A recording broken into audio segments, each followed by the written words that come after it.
Hi good morning everyone. ನಾನಿವತ್ತು morning ತಿಂಡಿಗೋಸ್ಕರ ಇಲ್ಲಿ ನಾನು ಇಡ್ಲಿನ ಮಾಡ್ಕೊಳ್ತಾ ಇದ್ದೆ. ಸೊ ಅದಕ್ಕೋಸ್ಕರನೇ ಉದ್ದಿನಬೇಳೆನ ಒಂದು ಬೌಲಲ್ಲಿ ತೊಗೊಂಡು ಅದನ್ನು ನೆನೆಸಿಟ್ಕೊಂಡಿದ್ದೆ. ಒಂದು 5 ಅವರ್ ನೆನೆಸಿಟ್ಕೊಂಡ್ರೆ ಸಾಕು. ನಾನಿಲ್ಲಿ 5 ಅವರ್ ನೆನೆಸಿಟ್ಕೊಂಡಿದ್ದೆ. ಹಾಗೆಯೇ ನಾನಿಲ್ಲಿ ಇಡ್ಲಿಗೆ ನಾನು ಯಾವಾಗಲೂ ಬೆಳೆಸೋದು ಸೂಜಿ ರವೆನೇ ತೊಗೋತೀನಿ. ಅದನ್ನು ಕೂಡ ಸ್ವಲ್ಪ 8 ಅವರ್ ನೆನೆಸಿಟ್ಕೊಂಡಿದ್ದೆ, ಅದು ಕೂಡ ನೆಂದಿದೆ.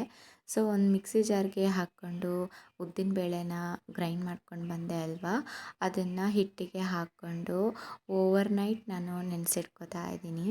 ಈಗ ಮಾರ್ನಿಂಗ್ ನಾನು ಹಿಟ್ಟು ನೋಡಿದಾಗ ಹಿಟ್ಟು ತುಂಬಾ ಉಪ್ಕೊಂಡು ಚೆನ್ನಾಗೇ ಬಂದಿತ್ತು. ಸೊ ಈಗ ನಾನು ಸಾಂಬಾರು ಕೂಡ ಇದಕ್ಕೆ ಮಾಡ್ಕೊಳ್ತಾ ಇದ್ದೀನಿ. ಒಂದು ಕುಕ್ಕರಿಗೆ ಸ್ವಲ್ಪ ತೊಗರಿಬೇಳೆನ ಹಾಕ್ಕೊಂಡಿದ್ದೆ. ಅದಕ್ಕೆ ಒಂದು ಬೌಲ್ ಹಾಕ್ಕೊಂಡ್ರೆ ಸಾಕಾಗುತ್ತೆ ತೊಗರಿಬೇಳೆನ.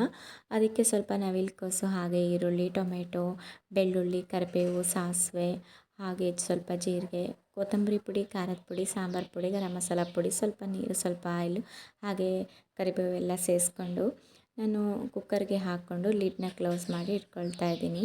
ನಾನು ಯಾವಾಗಲೂ ಇಡ್ಲಿ ಮಾಡ್ಕೊಳ್ಬೇಕಾದ್ರೆ ಈ ಥರ ಸಾಂಬಾರನ್ನೇ ಮಾಡ್ಕೊಳ್ತೀನಿ. ಜಾಸ್ತಿ ಬೇಳೆ ಹಾಕಿ ಬೇಳೆನ ಮ್ಯಾಶ್ ಮಾಡಿ ಸಾರು ಮಾಡೋದ್ರಿಂದ ಇಡ್ಲಿಗೆ ತುಂಬಾ ಸಾರು ಚೆನ್ನಾಗಾಗುತ್ತೆ ಅಂತ. ಕಾಯೆಲ್ಲ ಹಾಕಿ ತುಂಬ ಗಟ್ಟಿ ಮಸಾಲ ಮಾಡಿಕೊಂಡು ಸಾಂಬಾರು ಮಾಡ್ಕೊಳ್ಳೋದು ನನಗೆ ಇಡ್ಲಿಗೆ ಇಷ್ಟ ಆಗಲ್ಲ. ಹಾಗಾಗಿ ನಾನು ಈ ಥರನೇ ಮಾಡ್ಕೊಳ್ತೀನಿ. ಈ ಥರ ಸಾಂಬಾರೇ ಇಡ್ಲಿಗೆ ತುಂಬಾ ಚೆನ್ನಾಗಿರುತ್ತೆ ಅಂತ. ಹಾಗೆ ನೀವು ಒಂದ್ಸಲ ಈ ಥರ ಟ್ರೈ ಮಾಡಿ ನೋಡಿ. Thank you for watching.